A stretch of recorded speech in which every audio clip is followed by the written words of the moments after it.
है कि योगी आदित्यनाथ जी के अयोध्या से चुनाव न लड़ने पर क्या भाजपा की सीटें कम होंगी? नहीं, भाजपा के सीट एक ही सीट अयोध्या से न लड़ने से कहीं कम नहीं होना है।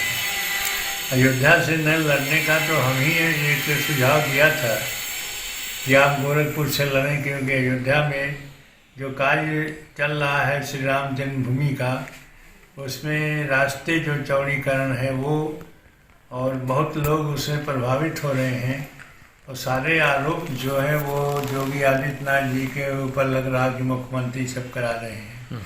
कुछ ऐसे रहे जो अवैध रूप से यहाँ निवास कर रहे थे, उनको भी प्रशासन ने हटा दिया।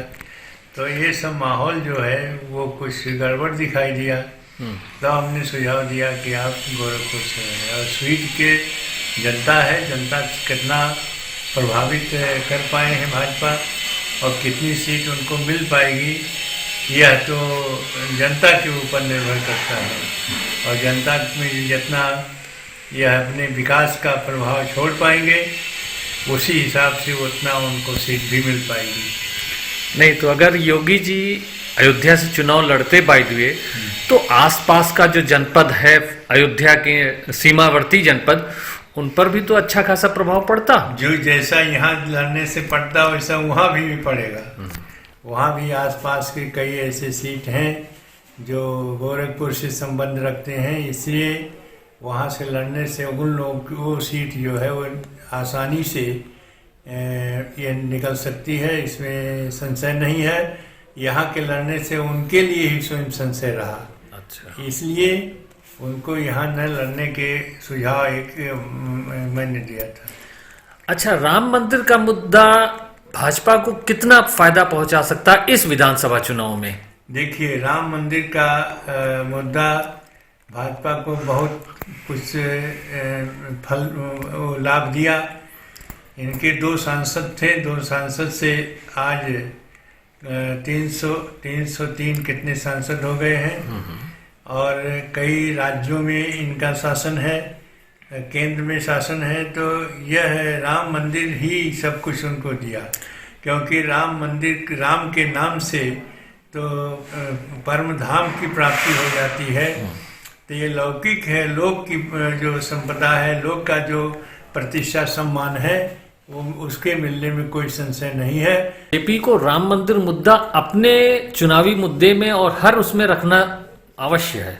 उसको रखना ही पड़ेगा, कभी नहीं छोड़ेगी। आज भी जब जाते हैं, जहाँ भी उनके वो संपर्क होता है, अपनी भाषा बोलते हैं, चाहे कोई भी अधिकारी हो, कोई भी मंत्री, कोई अध्यक्ष जो है, प्रचार में जा रहे हैं, वो यह जरूर कहते हैं कि हमने राम मंदिर बनाया, और यह भी कहते हैं कि जिस जगह राम मंदिर के लिए कार्यसेवकों पर सपा ने गोली चलाई, उस जगह हम वो मंदिर बना रहे हैं। ये सारी बातें जो है जनता के सामने कह रहे हैं। जनता कितना इस बात से प्रभावित होती है, वो तो जनता की बात है, जनता जाने। क्या लगता है कि इस बार फिर दोबारा योगी जी मुख्यमंत्री बनेंगे? इसमें कोई संशय नहीं है।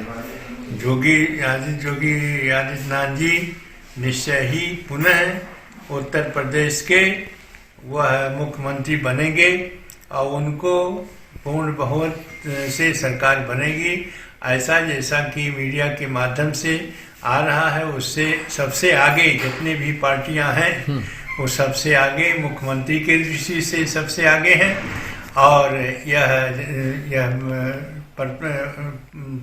पार्टी के दृष्टि से भी सबसे आगे हैं।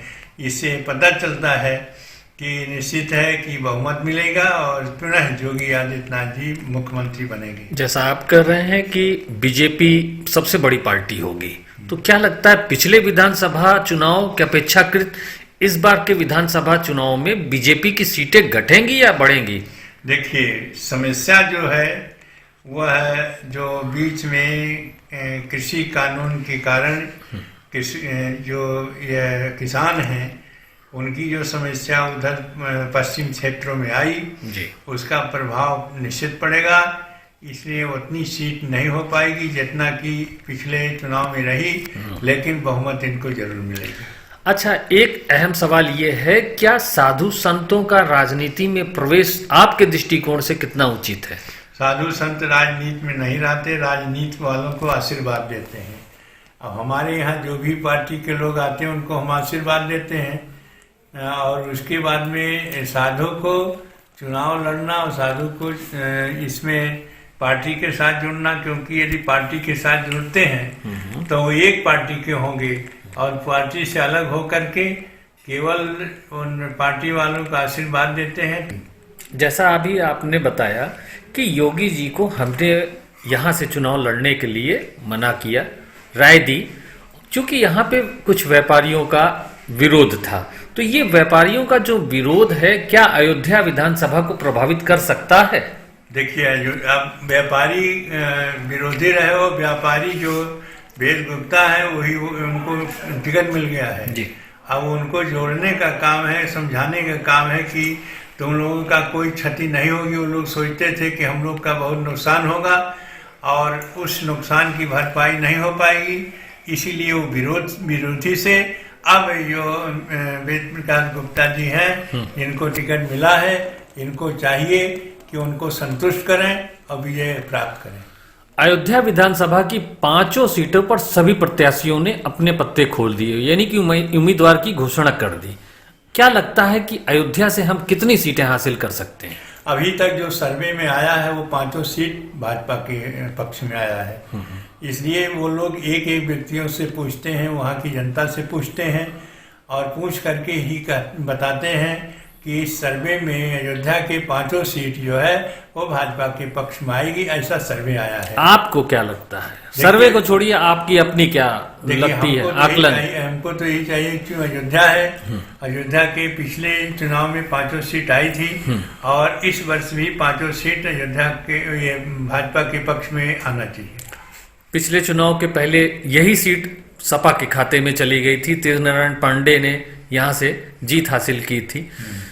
क्या लगता नहीं कि इस बार के भी चुनाव में वेद गुप्ता जी को तेज नारायण की कड़ी टक्कर का सामना करना पड़ सकता है? जनता के ऊपर निर्भर है, उसके विषय में नहीं करना चाहिए।